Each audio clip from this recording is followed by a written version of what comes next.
This is the Mariners POSTCAST, your instant game reaction for the Seattle Mariners. Part of the Locked On Podcast Network, your team every day. Well, the Windy City lived up to its name today. Yeah, a little bit. This is your Mariners POSTCAST. My name is Anderson Hurst. That's Christopher Crawford right to my left. We go live right after every single Mariners baseball game. I don't know if you can qualify this as a baseball game, to be honest. Yeah. Because I don't understand what's going on. And now I realize I forgot to swap our background. Whoops, that's my bad. Going a little haywire here. It kind of works. There were a lot of mistakes made by a lot of people today. So you know what? We can just take Kirby and put Hancock, and we can still thank God for Cal Raleigh. It works perfectly fine. It didn't make much difference in the overall realm of the result, but he still hits his 30th before the All-Star break. Yeah, it's only June 21st, so he has some possibility for a special year, which he's having. But before that, he wasn't very good. So it's pretty crazy. The offense overall, not bad, but it's hard to really know how much of it was good offense versus the wind helping them out in a lot of situations. Yeah. And then I'm going to ask the same about Emerson Hancock because I don't want to say that he was awful today because of the conditions he was playing in, but he wasn't good no. by any stretch of the imagination. So, Chris Crawford, what are your original thoughts for this one? The first thing on my mind that we just got to talk about is that I really hope Trent Thornton and the home plate umpire from today's game are okay. So for those who missed it, Trent Thornton had one of the scariest moments I've seen as a Seattle Mariner fan. The moment that he started collapsing, and I do mean he was collapsing, I was incredibly nervous. And I'm going to get an unsung villain out of the way real quick. Dan Wilson. Who the heck said it was a good idea for the Mariners to wear their dark jerseys today on a day that was 91 degrees and that hot? Holy crap on a cracker, that's stupid. And you know what? Usually the pitcher gets to decide which jerseys you're wearing. Emerson Hancock, you got to think about that, man. You're from Georgia, too. You know what he can do. Oh, that was a dumb decision. That's such a dumb decision. You got to wear the lights. You got to wear something that is much more comfortable than those dark uniforms. But just not joking aside, but all seriousness, I hope both are okay because that was really nervous. This was a stupid baseball game, just a really stupid baseball game. That was also kind of encouraging. The fact that they went down 9-1 and kind of really, not just kind of, they put themselves back into this game. And I was impressed by that. That was the most Scott Service-y game I think we've seen from the Seattle Mariners, that they kept fighting. They kept fighting. They got back into this game. They also put themselves into a big old hole. And there were some moments that really frustrated me as well. But I'm oddly encouraged by what I saw from the offense today and what I saw from the bullpen as well. But mainly, Trent, I hope you're okay, buddy. And throwing 51 pitches is maybe not the most couth thing to do for a reliever in this heat. So when you said unsung villain, I thought you were going to go Dan Wilson for throwing him for 3 innings after out of an appendectomy in that heat. What in the name of? I bet he was feeling terrible about himself as he's walking him back to the clubhouse. Man, I just screwed up. Yeah. I don't know. That's a great point. There's a lot of things to go with that, but let's start with the start. Emerson Hancock. It's hard to know how much was really him not being good today, and how much was okay, there's some conditions that contribute to way more offense than we're normally used to seeing. I tended to think most of it was him being bad today. Mm-hmm. There was a couple instances where it's okay, that wouldn't have been a home run, or okay, that normally doesn't drop. But it's the walks, man. If you're going to be a pitch to contact pitcher, you can't walk people. You just can't. And that's when you do get those home runs that are bloopy, that's going to hurt you even more at that point. So that's kind of my first take. What did you think about Emerson Hancock's start? Yeah, I don't think it was as bad as the line indicates, but that doesn't mean it was good, right? That doesn't mean it was anywhere close to good. And you put yourself in such a hole. And here's the problem with Emerson Hancock. And by the way, Emerson Hancock's not losing his rotation spot. This was one bad start in crazy conditions, but this is the problem, right? We see that the floor here is pretty darn low. There is a pretty darn low floor that doesn't come with a super high ceiling. Now, there are more often than not, Emerson Hancock gets the job done. But there are games where he literally, when you fall down 9-1, your chances of winning are few and far between. That is the understatement of understatements. And there aren't a lot of pitchers on the Mariners who have that ability to put you down 9-1, right? That's the biggest concern for me is that, and the stuff looked okay. The command was terrible. It was terrible. It just too much middle, and then too much not middle. He didn't have a real idea of where anything was going to be located today. That was disappointing because I thought after Hancock pitched such a solid game in his last outing, it was like, okay, this will be interesting. Hancock versus Horton, a couple of high draft picks facing off. Neither one was very good. So, but Emerson we're talking about Emerson Hancock. I don't know why I thought, well, that's wrong. No, Emerson Hancock wasn't good enough today, and he hurt the Seattle Mariners a heck of a lot more than he helped. Obvious point is obvious, but I do think that he looked okay towards the end of it. That 3-run homer, I think, was a little wind assisted in the third inning, and I was glad that he was able to get through the fourth. 94 pitches, by the way, so it was a weird day because Aaron Goldsmith said it wasn't a long day. Oh, it was a long day. It just wasn't very many innings for somebody that we need to start seeing go 5 or 6 more often. Yeah, and it's weird. Like I said, the walks, I hadn't even looked at his line. He only had 3. 3's not great, but it's not it felt like it was way worse. 3 over 4 innings isn't good enough, man. Plus it just felt like he was in 3-ball counts a lot of times. Way too often. Fell behind far too often today. And I can't blame umpiring. This was not a case of where you're saying there were some bad calls after especially after the second base umpire took over behind home plate. Yeah. There were some real bad calls on both sides, but this was just Emerson Hancock just not having it on a day against a good lineup in a horrible place to pitch when the conditions are like this. If you don't have it, you can get shellacked, and oh boy, he was mollywopped, patent pending. Patent pending indeed. Let's get to the offense because there were some encouraging signs. You get multi-hits day from JP, from Jorge Polanco, from Luke Raley, from Donovan Solano again. Yeah. And then Cal Raleigh, of course, hits the home run. What did you see from the offense today? I thought it was a really good offensive day. I think everybody outside of maybe Cole Young had some good moments today. Randy gets the hit and scores the run. That rundown that he had was pretty impressive too, I have to say. He was staying in that thing for a long time. Awesome to see Julio finally get an extra base hit and draw a walk. Two things that we have complained an awful lot about is that he's not walking and he's not getting extra base hits. He gets both. Also had a line drive that Dansby Swanson played a horrible defensive game yesterday and said, "Oh, I heard you, Chris Crawford. I'm going to go ahead and make up for that." We're good friends. We talk all the time. I've never met him in my life.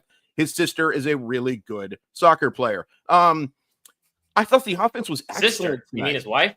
Oh, yeah, his wife. Sorry. That he's not that Southern. Oh, boy. But you get 14 hits today.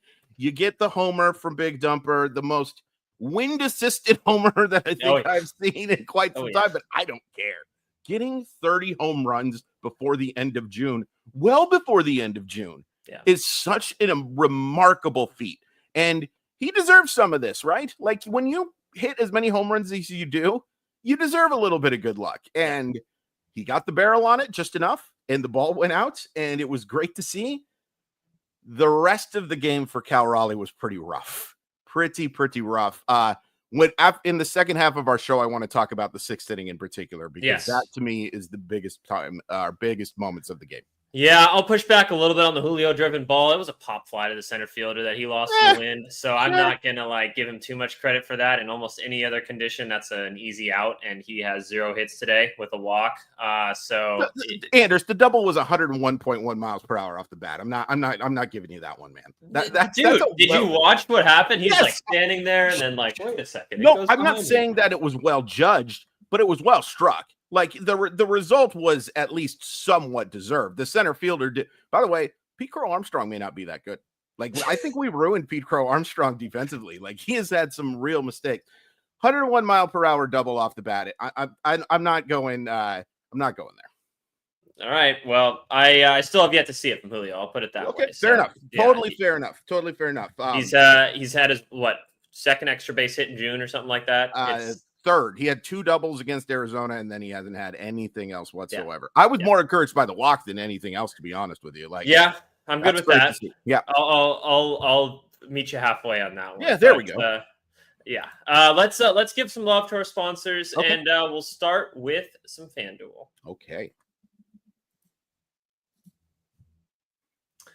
The NBA playoffs are in full swing and almost full end as every night delivers highlight-worthy performances, major momentum shifts, and can't-miss moments. Whether it's a game-winning shot or a breakout player, there's never been a better time to get in on the action. FanDuel makes it easy to stay in the game before tip-off and live with player props, performance trends, and same-game parlays. Fans have more ways than ever to play smart and win big. Guys, we know the baseball season is kind of a laborious one. That's why FanDuel is so great. Like, it gives you more reason to pay attention to these doldrums. Like the Colorado Rockies, you can actually pay attention to a Colorado Rockies game because you have a chance to make some financial decisions with it. It's something that you can't say about a lot of other sports, and it's so much easier because of FanDuel. If you're new to FanDuel, it's the perfect time to sign up. Head to FanDuel.com and place your first $5 bet. If it wins, you'll get $200 in bonus bets. Make every moment more with FanDuel, the official sports betting partner of the NBA.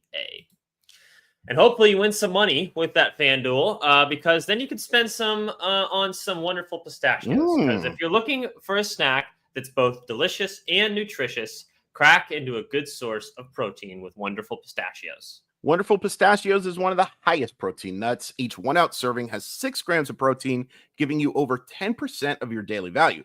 Plus, they're packed with fiber and better-for-you unsaturated fats to help you feeling fuller, longer. That's what I love. Like, I can just snack on some pistachios and know that, like, I'm not going to get a craving to eat something else. I'm not going to have to go look in the cookie jar. Not going to go open up the top ramen, even though I've had 2 other meals already. I don't need to do that because I've been snacking all day on Wonderful Pistachios. Yep. Get snacking and get cracking with the snack that packs a protein punch. Visit wonderfulpistachios.com to learn more.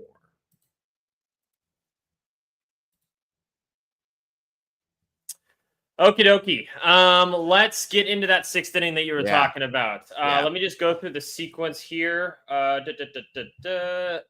thought you were going to go 2nd inning, I believe, because that's when they had the 1st and 2nd and nobody out. Sure. Or 2nd and 3rd, nobody out. They get 1 run from it, but not anything more than that after a Cole Young double play. But let's go to that 6th inning. Yeah. Just to make sure. Okay. Yes. Okay. That's right after the umpire change, by the way. Yep. Ben Williamson singles, JP Crawford singles, Julio Rodriguez strikes out, Cal Raleigh strikes out, and Jorge Polanco strikes out. So what did you see in that sequence? Bad. And it was just so frustrating because Drew Pomeranz has been one of the better relievers in baseball. And to get him on the ropes, you get the hits off of him to score the couple of runs. Yeah, Luke Raley off a lefty. Yeah, it was great to see that. And it wasn't even like just a dink dunk. He got pretty good contact on that thing. It was great to see. By the way, I have to talk about something that happened actually right before the 6th inning because I hated this decision. You get the runs to make it 6-9, right? Yes. You bring in Zach Pop to pitch to that part of the order? Oh, I hated that. Yeah. I hated it. It almost felt like a give-up move. Like, Trent Thornton should have been pitching in that situation, and then you bring in Pop for the 8th or whatever. Yeah. I really disliked that decision. You get right back into the game, and that's who you bring in to pitch. So it's 10-6. You get those hits, and then Julio has a terrible at-bat. Big Dumper has a terrible at-bat, and Jorge Polanco had a really terrible at-bat. Yeah. That's the game. That is the game. You had a golden opportunity to get back out there with your 3 most important offensive players, and you flailed. And look, we can do all the Big Dumper has carried this team. Big Dumper has carried this team. We are a daily show who reacted it. even with that homer, Cal Raleigh really hurt the Seattle Mariners. He was bad today, yeah. Really, really had a bad day today outside of that homer, which means nothing. All it did was take a 4-run game to make it a 3-run game. Our buddy Ian likes to call those Richie Sexson homers. That was a Richie Sexson homer. It's not an insult to Cal Raleigh's season. It's not an insult to what's going to happen going forward. Right. But Cal Raleigh really hurt. That at bat from Julio wasn't good enough. That at bat from Jorge Polanco wasn't good enough. You had a golden opportunity to get back into this game. But I forgot that they had brought in Pop to pitch that 5th inning because that really took the sails out for me. Like, right? Like when Pete Crow Armstrong hits that home run, boy, he's having a great year. I know we've made fun of his defense and stuff, but like he might be the National League MVP this year. Shohei? Well, Shohei's the guy who's probably going to win, but if you go by WAR, Pete Crow Armstrong is leading in National League WAR, so he's got a chance to, at the very least, he's in the top 3. Once Shohei starts pitching, that'll change. Exactly, 100,000%. But that really took the sails out for me. To first, you get that homer to make it a 4-run game instead of a 3-run game, and then you have your big bats all flail in that situation. Yeah. That was really disappointing. It's the only real negative I have from this game outside of Hancock and the ball just flying out of that ballpark was that, man, he had a great chance there to get like more than back into this game, but like make this a entirely brand new ball game. Yeah, I'm going to go with my own little moment. First, I'll respond to that. Number one, with a question. Do you feel that much better about Trent Thornton in that situation than Zach Pop? Because I don't know if I do. I don't know if I do. I do. Zach Pop is the definition of organizational depth. Like the fact that he's here speaks to, oh, and by the way, this is the other thing I knew I wanted to talk about. Boy, they got to go get a second lefty. They have to go get a second lefty. Like, unfortunately, Taylor Cicetto is both injured and not very good when healthy right now. There's got to be a second lefty there. That's the perfect time to bring in a second. Heck, I might have gone with Gabe Spire there. I may have gone with, because the Mariners do this a lot, where they will have their starter struggle. It doesn't happen a ton, but they implement this strategy a lot. Starter struggles, then you bring in one of your high leverage relievers to get you into a point where you have the lengthy guy finish it out. It gives you one more chance to kind of get back into that game. Yeah. Should have been Gabe Spire probably pitching there. I will say this. I don't want anyone pitching back-to-back in these games right now. It's just the heat, and it's going to be even worse tomorrow. Oh, I really, really, really would like Big Dumper to not be in the lineup tomorrow. Give that dude a day off, man. I'm not asking them to punt the game. You know, play well. You've got a really good pitcher on the mound tomorrow, and you can use Big Dumper in a late inning situation. Yeah. At the very least, he cannot catch tomorrow. Cannot be the catcher in that kind of heat. There has been some rumblings about moving this game time. I hope that they do, because if they're playing in the middle of that heat again, you're just taking such an unnecessary risk with human beings. Why 3 straight day games? Random thought. Like, what's going on there? So I get the Friday thing. That's tradition. They always play a day game on Friday. That's what Cubs they've do? done for 100 years. Yes. Okay.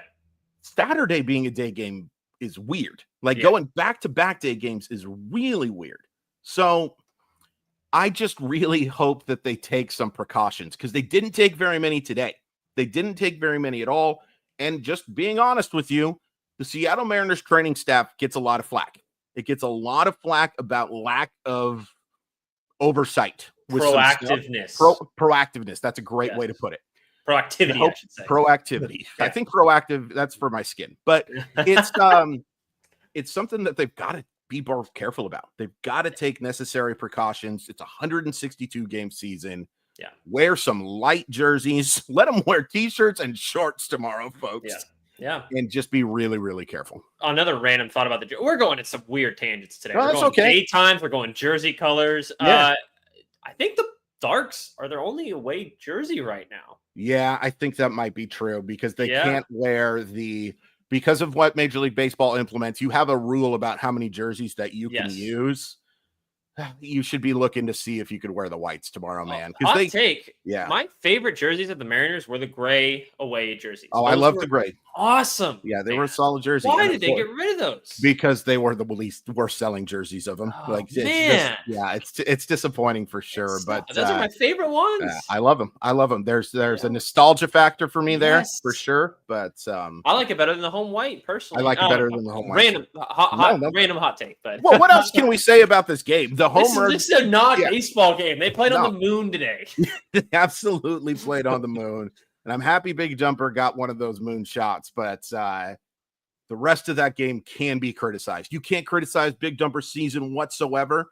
On a daily show, we can say that Big Dumper hurt the Seattle Mariners more than he helped the Seattle Mariners. Yeah, and I understand Polanco had a bad at-bat in that situation. There was already 2 outs, number 1, so there's not much he could have done that was different. He wasn't in the most high leverage spot. It was, he gets 2 hits and a walk, so he gets on 3 times. Sure, he had a good game. And he scores 3 runs. So, had a good game. If we're doing daily reaction, I think Polanco was great today. Polanco had a solid baseball game. It sucks but that's a high leverage moment there. And let's not forget that the reason the Mariners got back into that game was a bunch of 2-out hits in the inning before. Inning before, they got a Solano hit, they got a Luke Raley hit that turned a 9-3 game into a 9-6 game. So that was.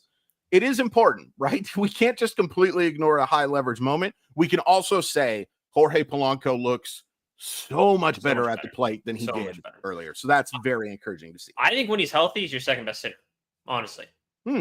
Fair. Hitter. Fair. You got Cal, and I think Jorge, when he's right, and that's a big if, he's right, I feel the most comfortable or second most comfortable with him at the plate than anyone else. I'm going to go to one more little moment for you. So first inning, Cubs get those 2 solo shots right off the bat. It's 2-0, but the Mariners threaten in the bottom of the first right away to kind of, top of the second, excuse me. To kind of answer right back. Jorge Polanco leadoff walk. Randy Rosarena has another bloop double that Pete Armstrong doesn't really judge correctly. Luke Raley singles, and Jorge Polanco scores. Randy Rosarena's on third base. So you got Luke Raley on first, Randy on third, nobody out. Donovan Solano, fielder's choice, Cole Young, and then grounds into a double play. So you only get 1 run from having first and third, nobody out, and already having 3 or 4 hits in a row. That was a tough sequence for me because I felt like you could have at least tied the game at that point, and you're back to square one. I think you're like Emerson Hancock, okay, I had a tough first inning, couple of home runs, but I come back second inning and it's already tied. Great. This is the start of my start. It kind of gives a whole different mentality to the rest of the game than playing catch up. Right. I will be honest. I was taking my dog's poop when that moment happened, so I missed exactly what happened there. But there's no doubt if you get first and third, nobody out. Yes. 1 run isn't good enough there. And, the run comes before the first and third, right? Yeah. It was. Yep. And, the contact play, I did see that. And I was going to ask you about that. So Rosarena runs home on contact, and he there's some talk okay, you wait at third, and then the guy throws to second for the double play, and then you get the run if you just wait for the guy to throw to second. I don't know, but these guys are pretty good. They turn those pretty quickly. Yeah. And depending on where you are on the baseline, there's a lot of factors that go into that. So I will say this, if there was a runner on second and third, I understand the contact play there because the guy from second's getting to third. It's basically same situation type of deal. Although I kind of disagree with that. Mentic has brought that up a few times. You ruin the chance to have runners at second and third in a 2-run hit by doing that. Yes. So it's not completely the same thing. If you're just playing for 1 run, it sure is. But if you shouldn't be playing for 1 run, especially in the second inning of a game where the ball is just going to be flying and you knew it from the start. That's disappointing. It's disappointing. And Cole Young had a pretty rough one today. Yeah, I was going to say he had a rough game today. Yeah, he's going to have his ups and downs, man. It's good that he's contributing so much with the glove that you can kind of justify it a little bit more. But I will say this, second base, third base, first base, all ever so upgradable for the Seattle Mariners, man. Yeah. All due respect to 2025. Yeah, exactly. Solano is better on one right now, and it's great to see. I don't want Donovan Solano, my starting first baseman, against right-handed pitching. I just don't. I don't. Even though he has 3 hits today against the right. Yeah, and I was looking at the numbers. He's been considerably better against right-handers than left-handers this year. It's weird. Small sample to be sure there, but you can't completely ignore it. But you got to look to upgrade all three of those positions. You got to look. You're not going to be able to, but you should be able to upgrade at least two of them. Second base would probably be my least upgradable, to be honest, because there's just less options. There's less options, and also I will look long-term a little bit there. I want Cole Young to go through who struggles. I want him to be able to be that guy who takes the bitter so that he can be better later. There is something to be said about that. It shouldn't be at the hindrance of 2025 completely if he's just that bad.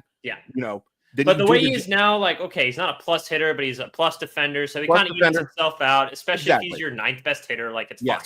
I will say this.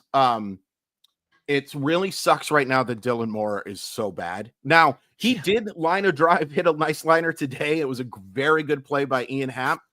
But ideally, you're having Dylan Moore as that platoon second baseman, right? Like, the best version of Dylan Moore is that platoon, because Cole Young is going to just get shellacked by lefties all year. Jorge Polanco. Yeah, except for the fact that I am so concerned that guy is made out of tortilla chips that he is going to break himself. Like, I'm sorry. This is a long sample size of those tortilla chips being crunched, man. Like, availability is a skill, right? And not the stale tortilla chips that are actually kind of sturdy. It's like the fresh ones that break really easily. We're talking about a good Mexican restaurant that's bringing you out something where you've watched them make those MFers in the back, right? Like, that's what we're talking about. I used to call CJ Pro size tortilla chip as well, by the way. So there's funny. But that's my concern, right? Is that number one, Jorge Polanco is a bad defensive player, no matter what. Yeah. Number two, if he has another hamstring injury, this team is in trouble. Yes. I'm with you on that. I was just a thought. I don't know. I'm not saying that's their solution, but it's a good thought. If you need someone to platoon at that spot, that would probably be my first option. I'm not going to Dylan Moore. No comment further on that subject. By the way, I just noticed this shirt, by the way, is 3 sizes too small. I just put it on for this podcast because I had a very inappropriate shirt on before that involved Big Penix energy, and I didn't want that to be in our podcast. Nice. But yeah, if you look, I didn't just get really muscular. I just have a shirt that is way, way too small. All right. That's today's podcast, I guess. That's how we end it. That's how we end it. That's perfect way to end this one because what a weird game. What a weird game. Real quick, if you missed the beginning of this. Yes. Trent Thornton and home plate umpire, whose name I should have. I hope you're okay, man. Like, that was scary stuff, and these are human beings, and I just really hope everybody's okay. I concur on that one, and please, I know we're gonna get comments about, hey, Kirby wasn't starting today. Why do you have that as your background? I screwed up. I didn't want to stop the stream and then start. It was again. The wind. It was the wind. It made us blow away our previous cue card. The wind in Chicago blew away all of the stuff that we made for the background. So yeah, really appreciate you guys. Thanks so much for hanging out with us today. One more at least as of right now, it's at 11:20 once again, Pacific time. Say hi to wherever you're watching from. If you're not in the Pacific time zone, thank you so much for tuning in with us, the Mariners Postcast. My name is Anderson Hurst. That's Christopher Crawford. We will see you guys tomorrow. Keep an eye on the start time. As Chris said, we might have a time change. So as of now, we'll see you guys after the game at 11:20 tomorrow. Let's go win the series. Sound good? Okay.